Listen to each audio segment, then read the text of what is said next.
और आइए आपको सबसे पहले बताते हैं हल्द्वानी की खबर, जहां पर हल्द्वानी में बरेली रोड के पास में एक बड़ा हादसा हो गया है। स्कूली बच्चों को लेकर जा रही प्राइवेट स्कूल की बस बरेली रोड पर गोरा पड़ाव के पास में अचानक से सड़क पर पलट गई। तस्वीरें भी आप देख रहे हैं। यहाँ आपको बता देते हैं कि इस हादसे में 10 बच्चे घायल हुए हैं, जबकि बस का ड्राइवर और कंडक्टर ये भी घायल हुए हैं। तो कुल मिला के 12 लोग घायल हुए हैं, 10 बच्चे हैं इनमें। बताया जा रहा है कि दूसरी बस से ओवरटेक करते समय ये सड़क हादसे का शिकार हुई है बस। घायल बच्चों को प्राइवेट अस्पताल में भर्ती कराया गया है, इलाज जारी है। लेकिन सुबह हमें ये सूचना मिली थी कि एक बस यहाँ पे गोरा पड़ाव के पास में अनियंत्रित हुई है, जिसके क्रम में वहाँ से बच्चों को रेस्क्यू किया गया और ये तत्काल साई हॉस्पिटल पहुँचाया गया। अभी वर्तमान में स्थिति बच्चों की ठीक है, किसी का प्राथमिक उपचार चल रहा है। एक बच्ची थोड़ा यहाँ पे घायल है और कंडक्टर की भी घायल होने की सूचना हमें प्राप्त हुई है। विस्तृत सूचना हमें जब उनकी मेडिकल रिपोर्ट आ जाएगी बच्चों की, उसके क्रम में हम कुछ कह पाएंगे। शैलेंद्र नेगी हमारे सहयोगी और जानकारी के साथ फोन लाइन पर मौजूद हैं। शैलेंद्र, विस्तार से बताइए पूरी खबर, कैसे ये हादसा हुआ, एग्जैक्ट कहां पर यह हादसा हुआ है, क्या ओवरटेक करना ही वजह बताई जा रही है, और जो बच्चे घायल हुए हैं उनकी इस समय स्थिति क्या है? देखिए कंचन, ये गुरुवार सुबह हादसा हुआ जब ये बीएलएम स्कूल की बस बच्चों को लेकर के स्कूल की तरफ जा रही थी और तभी गोरा पड़ाव के पास में एक गांव है और वहीं पर ओवरटेक करने के चक्कर में दूसरी स्कूल की बस थी, उसको ओवरटेक कर रही थी ये बस के जो प्रत्यक्षदर्शी हैं उनके मुताबिक, और उसी दौरान जो है ये अनकंट्रोल्ड होकर के नीचे की तरफ गिर गई और जिसके कारण जो है तकरीबन 12 बच्चे जो है इसमें घायल बताए जा रहे हैं। उसके साथ ही कंडक्टर और एक हेल्पर है वो इसमें गंभीर रूप से घायल हुए हैं, उनको इस समय भर्ती किया गया है सुशीला तिवारी हॉस्पिटल में। उसके अलावा एक प्राइवेट हॉस्पिटल है, वहां पर बच्चों को एडमिट किया गया है। कुछ बच्चों को कुछ ज्यादा चोटें लगी हुई हैं, हालांकि बहुत ज्यादा गंभीर चोटें नहीं है, कुछ उनको मल्टीपल इंजरीज आई हुई हैं। और पुलिस और जो प्रशासन की टीम है वो इसको लेकर के इन्वेस्टिगेशन कर रहा है कि आखिर बस की वजह क्या थी, मतलब इस दुर्घटना की वजह क्या थी, क्या यहाँ पर इस बस की फिटनेस तो कहीं खराब नहीं थी। इन सारे चीजों को जांच की जा रही है। उसके अलावा ये भी देखा जा रहा है कि कहीं ड्राइवर ड्रंक तो नहीं था। तो ये सारे पार्ट जो है इन्वेस्टिगेशन के हैं, लेकिन बहरहाल कोई भी इसमें किसी भी तरह की मौत की या किसी तरह की गंभीर उसकी खबर नहीं है। तो एक अच्छी बात है, लेकिन एक बड़ा हादसा एक तरीके से कहना चाहिए कि होते होते टल गया। ठीक है, ऑलराइट, बहुत शुक्रिया आपका शैलेंद्र नेगी जानकारी के लिए।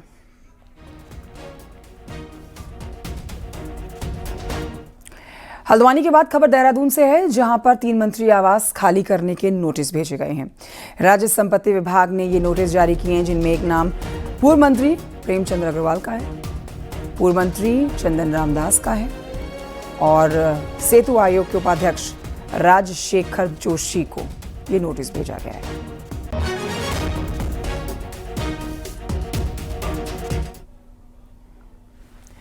मुख्यमंत्री पुष्कर सिंह धामी का आज अल्मोड़ा का दौरा है। थोड़ी देर में सीएम पुष्कर सिंह धामी अल्मोड़ा पहुंचेंगे, जहां सीएम धामी धर्मशाला और क्राफ्ट म्यूजियम का उद्घाटन करेंगे। साथ ही आपको बताएं, मां नंदा देवी मेले का शुभारंभ भी उनके हाथों से होना है। तस्वीरें आपके सामने, अब से थोड़ी देर के बाद पहुंच जाएंगे मुख्यमंत्री पुष्कर सिंह धामी।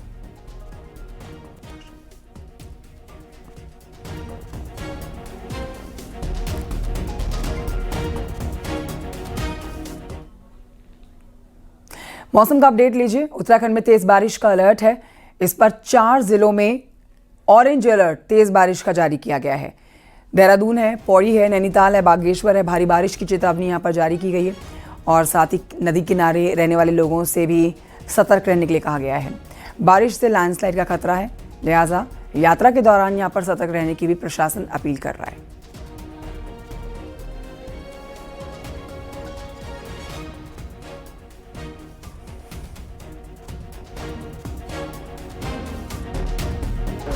उत्तराखंड के 4 जिलों में आज बारिश का अलर्ट है। देहरादून, पौड़ी, नैनीताल और बागेश्वर, ये 4 जिले हैं जहां पर 48 घंटे के अंदर तेज बारिश का अलर्ट दिया गया है।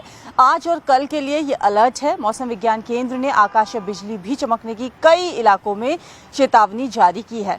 इसके अलावा जो लोग यात्रा कर रहे हैं उनको ये नसीहत दी है कि वो संभल कर यात्रा करें। प्रदेश में लगातार बारिश का दौर जारी है। हालांकि इस वक्त देहरादून में तेज धूप खिली हुई है, लेकिन दोपहर बाद हो सकता है कि यहां पर तेज बारिश देखने को मिले। कैमरा पर्सन दीपक उपाध्याय के साथ न्यूज़ 18 के लिए देहरादून से भारती शुक्ला, न्यूज़। उत्तरकाशी के धराली और हर्षिल में आई आपदा के बाद वहां झील बन गई थी। झील का पानी अभी पूरी तरह से डिस्चार्ज नहीं हुआ है, लेकिन इस बीच भागीरथी नदी का बहाव कस्बे की ओर होने से लगातार कटाव बढ़ता जा रहा है। सुरक्षा को देखते हुए हर्षिल में मौजूद पटवारी चौकी को खाली कर लिया गया है। गंगोत्री नेशनल हाईवे अभी भी हर्षिल झील में डूबा हुआ है।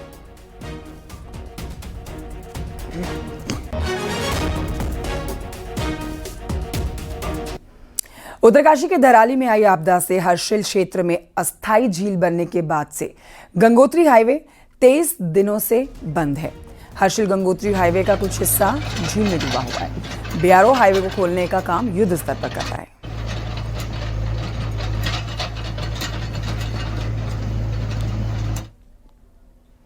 उत्तरकाशी के सैना चट्टी में कस्बे और पुल को बचाने के लिए युद्ध स्तर पर इस समय कार्य जारी है। पोकलेन मशीन से यमुना नदी में फैले मलबे को हटाने का काम युद्ध स्तर पर किया जा रहा है ताकि सैना चट्टी कस्बे और यमुनोत्री हाईवे पर बने पुल को बचाया जा सके। बुधवार को सीएम धामी ने सैना चट्टी का दौरा किया था। मलबे को जल्द हटाने के आदेश दिए थे। इसके बाद मलबे को हटाने का काम और तेजी से किया जा रहा है। ऊपर नदी का फ्लो की वजह से जो सारा रिवर बेड मटेरियल इकट्ठा हुआ है, उसकी ऊंचाई बढ़ने की वजह से पानी उसके ऊपर है, परंतु अभी ब्रिज के नीचे लगभग 1 फुट नीचे बह रहा है। तो वहां पे हमने इरिगेशन की, इस समय तो फिलहाल इरिगेशन से पोकलेन मशीन लगाकर एक जो नीचे ब्लॉक हो रहा है घटगाड़ का, उसको खुलवा रहे हैं।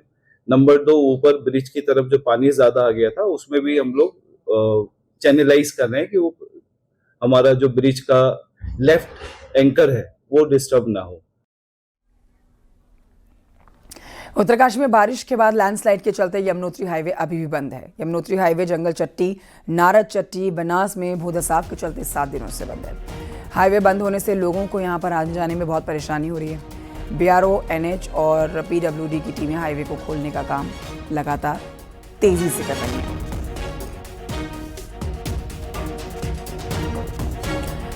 और आइए बढ़ते हैं आगे। चमोली से भी आपको अपडेट दे देते हैं मौसम का, जहां चमोली से बद्रीनाथ धाम तक नेशनल हाईवे बहुत खराब है। मौसम खराब होने के चलते देखिए यहाँ पर जो हाईवे हैं वो पहाड़ों की भेंट चढ़ जाते हैं। लैंडस्लाइड होता है। भूस्खलन के बाद यहाँ पर सबसे ज़्यादा नुकसान सड़क यातायात को होता है। बारिश की वजह से हाईवे पर आवाजाही खतरनाक बनी हुई है।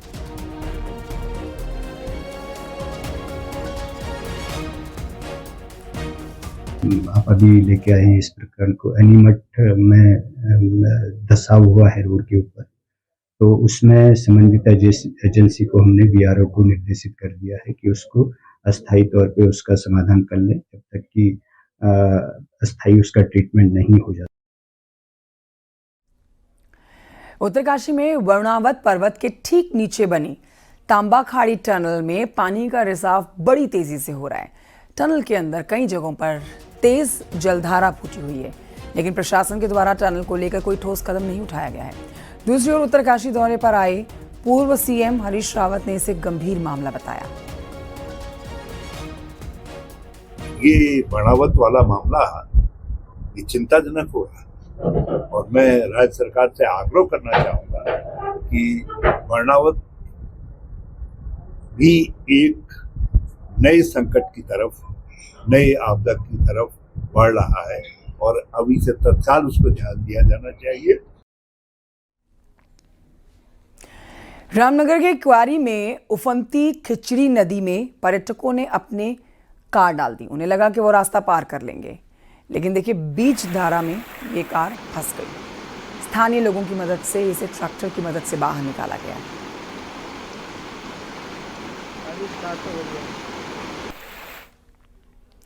उत्तरकाशी के धराली में आई तबाही के बाद में ग्लेशियर झील को लेकर कई सवाल उठने लगे हैं।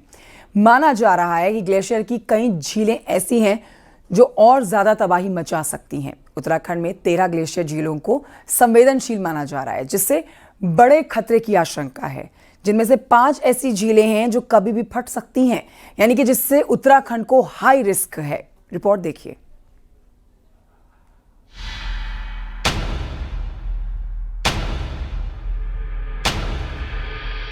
पहाड़ पर प्रकृति की विनाश लीला जारी है। कहीं पहाड़ दरक रहे हैं तो कहीं बादल फट रहे हैं तो कहीं नदियों का रौद्र रूप, सब कुछ लील रहा है। कश्मीर, हिमाचल से उत्तराखंड तक तबाही का मंजर दिख रहा है। बड़ी बात यह है कि हाल के दिनों में पहाड़ी राज्यों में प्रकृति की विनाश लीला सबसे ज्यादा देखने को मिल रही है।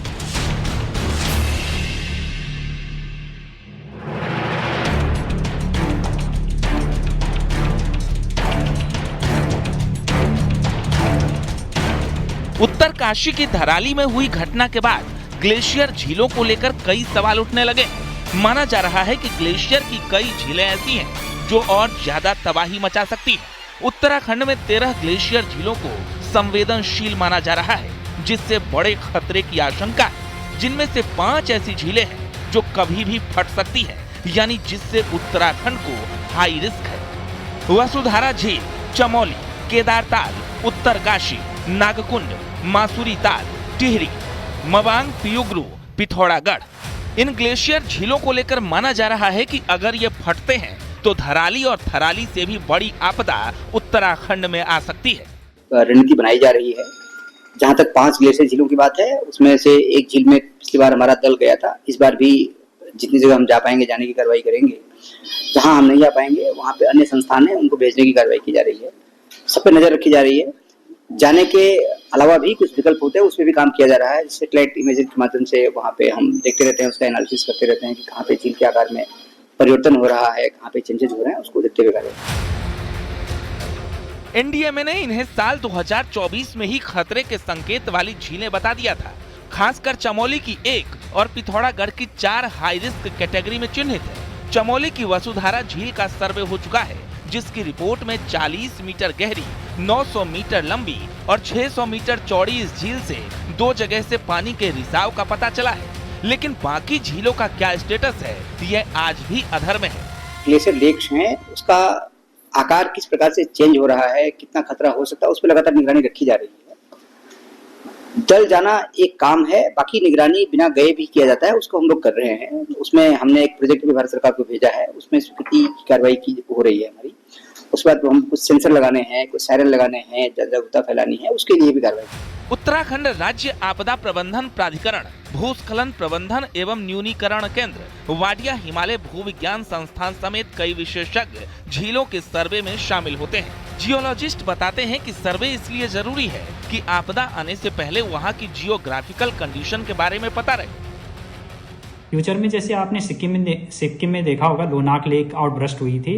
अगर हम प्रॉपर वे में सैटेलाइट से उपग्रह चित्रों से कंटिन्यूअस अगर इसकी मॉनिटरिंग करते रहेंगे तो फ्यूचर में कोई भी आपदा आने से बचा जा सकता है। क्योंकि आपदा को हम लोग रोक तो नहीं सकते हैं, लेकिन अगर हम सजग रहें, सचेत रहें, पहले अगर हमें पता है कि इस लेक की कंडीशन ठीक नहीं है, अति संवेदनशील है, ताकि इसके जो जान माल का नुकसान है इससे बचा जा सके। चमोली, उत्तरकाशी, बागेश्वर, टिहरी और पिथौरागढ़ की मवांग, पियुगरू और 4 अन्य झील ऐसी हैं जो कभी भी खतरा बन सकती हैं। ऐसे में इन झीलों के पता चलने के 1 साल बाद आपदा प्रबंधन प्राधिकरण कब तक इसका सर्वे करती है, ये देखने वाली बात होगी।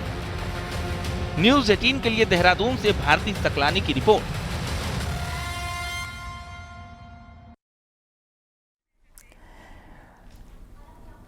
चमोली में भारत चीन सीमा को जोड़ने वाला मलारी नेशनल हाईवे बंद हो गया। अचानक से पहाड़ी टूटने के बाद लाता गांव के बीच में नेशनल हाईवे बंद है, जिसकी वजह से 12 से ज्यादा गांव का संपर्क तहसील मुख्यालय से कट गया। बीआरओ की टीम सड़क को खोलने में जुटी हुई है।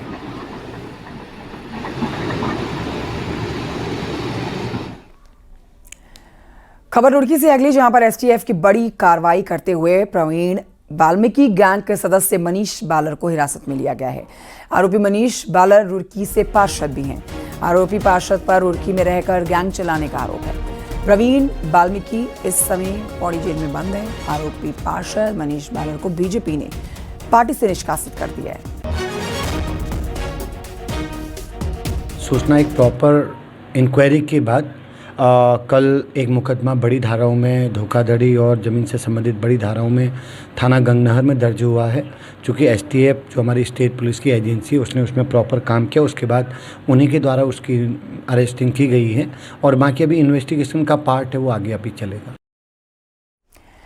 खबर टिहरी से, जहां पर नैनबाग में जागड़ा पर्व के दौरान जमकर हंगामा हुआ है। म्याणी गांव में जागड़ा पर्व का उत्सव चल रहा था और आसपास के गांवों के साथ ही बाहर से आए हजारों लोगों की भीड़ यहां पर जमा थी, जहां देखते ही देखते 2 गुट आपस में भिड़ गए। बताया जा रहा है कि हाल ही में संपन्न हुए पंचायत चुनाव की रंजिश को लेकर 2 गुटों में पहले कहासुनी हुई और फिर दोनों ही पक्षों के बीच हाथापाई शुरू हो गई।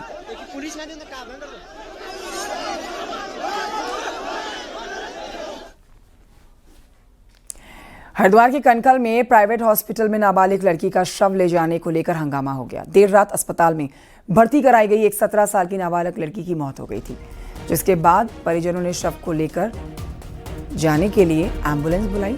गेट पर तैनात सुरक्षा गार्ड ने एम्बुलेंस को अंदर घुसने नहीं दिया। गार्ड्स ने एम्बुलेंस को बाहर का बताते हुए गेट पर ही रोके रखा। काफी देर तक हंगामा चलता रहा। परिजनों को मॉर्चरी से शव को पैदल गेट तक लाना पड़ा। हंगामे का वीडियो भी सोशल मीडिया पर इस समय वायरल हो रखा है।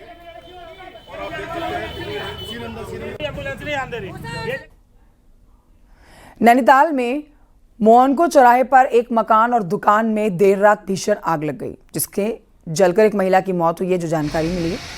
मकान और दुकान आग लगकर स्वाहा हो चुके हैं। आप देखिए, इतनी भीषण आग लगी है जो फैलती चली गई। अब इस आग को काबू करने के लिए भीमताल, भवाली, हल्द्वानी, अल्मोड़ा से फायर टीमों को बुलाना पड़ गया।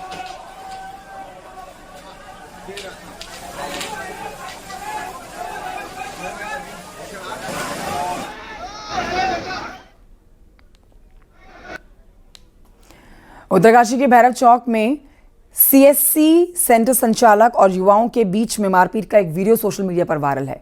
बताया जा रहा है कि किसी मामले को लेकर सीएससी सेंटर संचालक और युवाओं के बीच में बहस इतनी ज्यादा बढ़ गई कि नौबत हाथापाई पर आ गई।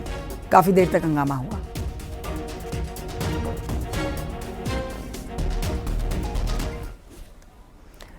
हरिद्वार में एक कुत्ते पर गुलदार के हमले की घटना सीसीटीवी कैमरे में रिकॉर्ड है। ये वीडियो हरिद्वार के खड़खड़ी इलाके के एक होटल के बाहर का बताया जा रहा है, जिसमें एक कुत्ता गमलों के पास खड़ा हुआ आपको नजर आएगा। तभी गमले के पीछे से दबे पांव एक गुलदार आया। ये वीडियो वायरल है।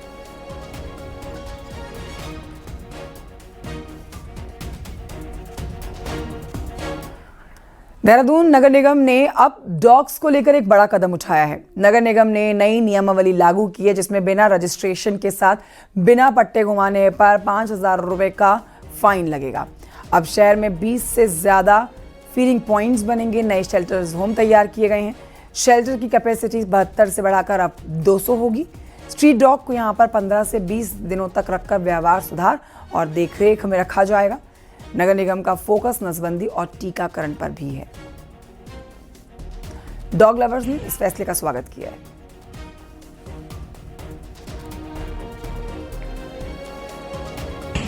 नगर निगम के तीनों स्टेप्स बिल्कुल सही हैं।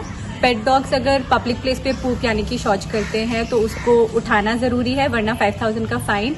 आप अपने पेट डॉग्स को पब्लिक प्लेस पे हमेशा लीश में लेके जाएं, रस्सी या चेन में ऐसे खुला ना छोड़े। पब्लिक प्लेसेस पे उस पर अगर आप नहीं करते तो फाइन, और पेट की रजिस्ट्रेशन करवाना जरूरी है। आई फील ये तीनों कदम बिल्कुल सही कदम लिए गए। और साथ ही साथ काफ़ी ज़्यादा एनफोर्समेंट को लेकर के, चाहे वो लैंड इंक्रोचमेंट का हो और या फिर अतिक्रमण को लेकर हो या फिर स्ट्रे एनिमल्स के कंटेक्स्ट में हो, तो चालान्स के अमाउंट बढ़ाए गए हैं। सुप्रीम कोर्ट के डॉग्स को लेकर दिए गए फैसले के बाद डॉग्स पर तो फोकस किया जा रहा है, लेकिन लोगों को ये जानना भी जरूरी है कि दूसरे जानवरों के काटने से भी रेबीज हो सकता है। आपको बता देते हैं कि पिछले कुछ दिनों में प्रदेश में 2 केसेस ऐसे आए हैं जहां पर डॉग बाइट के चलते 2 लोगों की जान चली गई है। जानकार बताते हैं कि रेबीज बीमारी सिर्फ कुत्ते के काटने से नहीं होती है, बल्कि इसमें बिल्ली, बंदर, इसके अलावा सियार, चमगादड़, इनके काटने से भी रेबीज होती है और रेबीज का कोई एक इलाज भी नहीं है। दून मेडिकल कॉलेज में रोजाना 50 से 60 केस में रेबीज केसेस में वैक्सीन लोगों को लगाए जा रहे हैं। हमारे यहाँ अभी पिछले हफ्ते एक दिन में करीब 225 केसेज जो हैं डॉग बाइट, कैट बाइट और रेड बाइट, तो ज़्यादातर केसेस डॉग बाइट के आ रहे हैं और प्रतिदिन आ रहे हैं। एवरेज करीब 100 के करीब है नए मरीजों का। और यहाँ प्रतिदिन जो है इंजेक्शन रूम में ये रेबीज़ की वैक्सीन लगाई जाती है। रेबीज़ मेनली जो उसका ट्रांसमिटिंग है, वो ट्रांसमिशन होता है वो डॉग बाइट से ही होता है, क्योंकि डॉग बाइट ही सबसे ज़्यादा होते हैं। और आइए बढ़ते हैं आगे, आपको रामनगर की खबर बताते हैं, जहां पर इंसानों से अब बाघ के टकराव को कम करने की वन विभाग की कोशिश जारी है। इसके लिए तराई वेस्ट फॉरेस्ट डिवीजन सागौन के जंगल हटाकर वहां मिक्स फॉरेस्ट तैयार किया जा रहा है। देखिए इससे जुड़ी ये रिपोर्ट।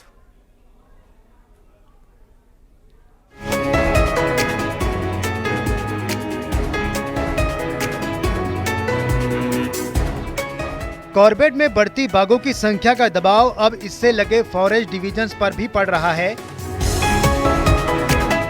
वहीं इससे लगे तराई वेस्ट फॉरेस्ट डिवीजन में बड़ी संख्या में सागौन के पेड़ मौजूद हैं, जो बाघ का हैबिटेट नहीं होता है।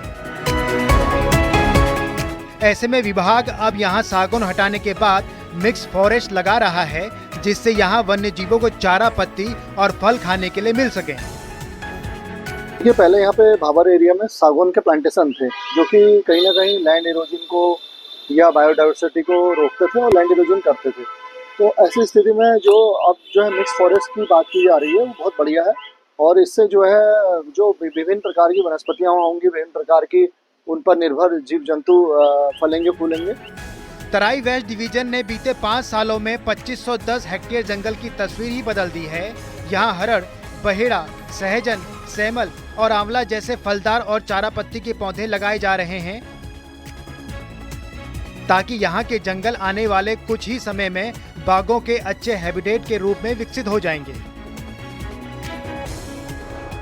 तराई पश्चिम वन प्रभाग में विगत 5 वर्षों में लगभग 2510 हेक्टेयर क्षेत्र में मिक्स फॉरेस्ट का प्लांटेशन किया गया है। मिक्स फॉरेस्ट प्लांटेशन में जैसे अपना कॉर्बेट टाइगर रिजर्व से लगा हुआ क्षेत्र है, बाघों की संख्या बढ़ रही है। उनको देखते हुए वास स्थल डेवलप किया जा रहा है, जिससे कि वहाँ पर चीतल, हिरन, सांबर की संख्या बढ़ सके और बाघ को एक अच्छा वास स्थल मिल सके। मिक्स फॉरेस्ट के कॉन्सेप्ट से जहां बाघों को उनका घर मिल सकेगा, वहीं ये जंगल इंसान से इनके टकराव को भी कम करने में मददगार साबित होंगे। न्यूज़ 18 के लिए रामनगर से गोविंद पाटनी की रिपोर्ट।